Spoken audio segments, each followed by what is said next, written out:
क्या कोई भाई अपनी ही बहन का सिर काट सकता है? और क्या वही कटा हुआ सिर एक दिन देवी बनकर पूजे जाने लगता है?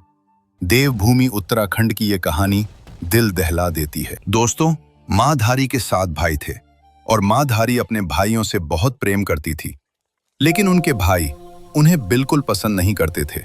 इसके 2 कारण थे। पहला, उनका रंग बहुत ज्यादा सांवला था।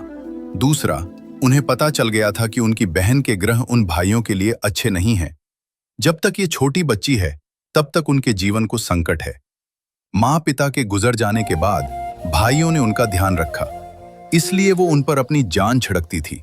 लेकिन भाइयों का डर धीरे धीरे नफरत में बदलने लगा। समय बीतता गया और 7 में से 5 भाइयों की अकस्मात मौत हो गई।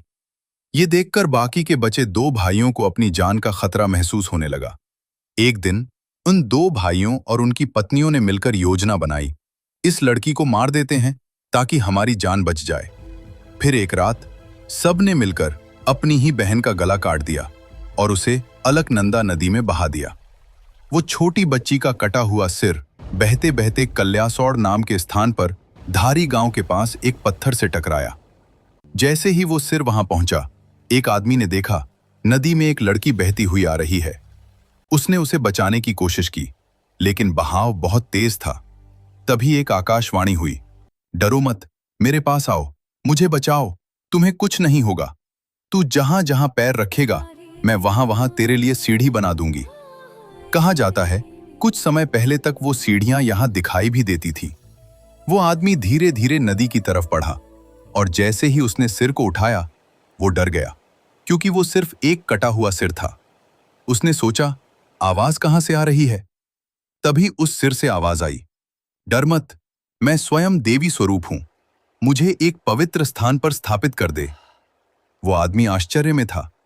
नदी में सीढ़ियां बनना, कटे हुए सिर से आवाज आना, ये सब कुछ साधारण नहीं हो सकता था।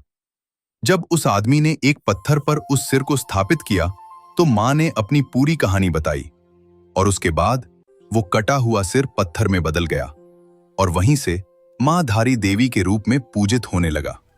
कहा जाता है उनका धड़ आज भी रुद्रप्रयाग के कालीमठ में मां मैथानी के रूप में पूजित है। कहा जाता है कि मां धारी देवी दिन में 3 रूपों में दर्शन देती हैं। सुबह एक छोटी बच्ची, दोपहर में युवा स्त्री और शाम को वृद्धा के रूप में, जिससे ये संकेत मिलता है कि वो समय और जीवन के हर चरण की शक्ति हैं। लेकिन कहानी यहीं खत्म नहीं होती। साल 2013 उत्तराखंड बाढ़ में जब इस मंदिर को उसकी जगह से हटाने की कोशिश की गई और देवी को उठाया गया, तो उसके तुरंत बाद ही पूरे उत्तराखंड में भयंकर प्रलय आ गया। बादल फटे, नदियां उफान पर आ गईं और सब कुछ तबाह हो गया। लोग आज भी मानते हैं कि ये सिर्फ एक आपदा नहीं थी, बल्कि देवी के क्रोध का संकेत था। एक बहन जिसे उसके ही भाइयों ने मार दिया, वही आज देवभूमि की रक्षक बनकर पूजी जाती है। ये कहानी सिर्फ आस्था की नहीं, बल्कि एक चेतावनी है कि जब अन्याय होता है तो न्याय जरूर होता है, और जब कोई मासूम पीड़ा सहता है तो वही शक्ति बनकर लौटता है। धारी देवी आज भी वही हैं, देख रही हैं और न्याय कर रही हैं। जय हो मां धारी देवी की। हे मां धारी देवी, जिस तरह आपने हर भक्त की रक्षा की है, उसी तरह हमारे जीवन से भी हर दुख, हर बाधा दूर कर दो मां। जो भी ये वीडियो देख रहा है, उसकी हर मनोकामना पूरी हो, उसके जीवन में सुख, शांति और सुरक्षा बनी रहे।